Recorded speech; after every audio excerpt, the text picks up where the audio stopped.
আসসালামু আলাইকুম। সুমিতা কিচেনে আপনাদের সকলকে স্বাগত জানাই। আশা করি আপনারাও ভালো আছেন। আলহামদুলিল্লাহ আমিও খুব ভালো আছি। তো আমি আজকে পেঁয়াজের কলি নিয়েছি আর এখানে দুটো আলু নিয়েছি। তো আজকে পেঁয়াজের কলি দিয়ে আলু দিয়ে একটা দারুণ সুন্দর রেসিপি বানাবো। তো প্লিজ ভিডিওটা দেখতে থাকুন, স্কিপ করবেন না। তো প্রথমে আমি পেঁয়াজের কলিগুলো আর আলুগুলো কেটে নেব। তো কেটে নিয়ে আমি ফিরে আসছি। তো দেখুন আমি একটু লম্বা লম্বা করে আলু আর পেঁয়াজের কলিগুলো কেটে নিয়েছি। এবার পরিষ্কার করে ধুয়ে নেব। ধুয়ে নিয়ে আবারও চলে আসছি। তো আমি এখানে চুলায় আগুন দিয়ে কড়া বসিয়ে দিয়েছি। তো কড়াই গরম হয়ে গেছে, এবার আমি সরিষার তেল দিয়ে দেব। তো কাঁচা লঙ্কা চিড়ে আর পেঁয়াজ কুচি করে নিয়েছি।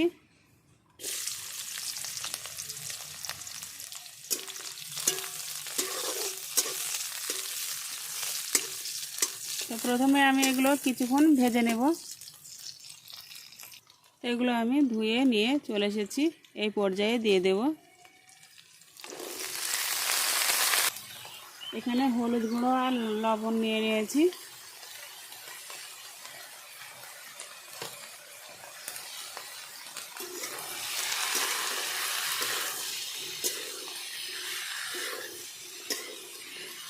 এবার ভালো করে আমি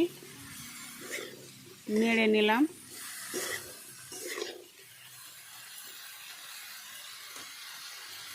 তো এখানে আমি জল দেব না, ঢাকা দিয়ে সিদ্ধ করে নেব।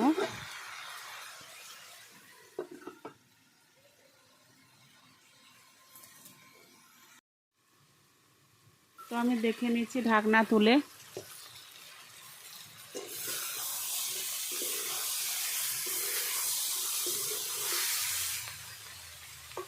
তো সিদ্ধ হয়ে গেছে। নতুন আলু যেহেতু সিদ্ধ তো হবেই।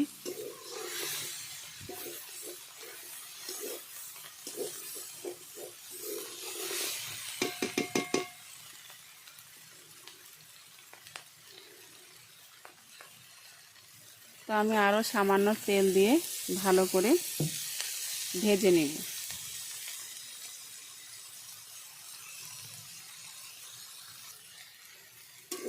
তো দেখুন আমার পেঁয়াজের কলি আর আলু ভাজি রেডি, বা আলু পেঁয়াজের কলি চচ্চড়ি যেটাই বলবেন সেটা রেডি। আমি এবার নামিয়ে নেব। তো দেখুন হয়ে গেছে, আমি এবার নামিয়ে নেব।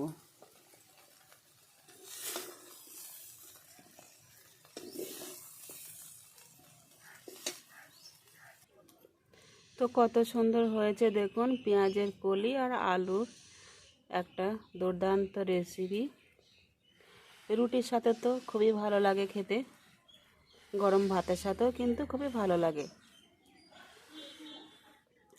তো এই ভাজি বা চচ্চড়ি খেতে খুবই ভালো লাগে।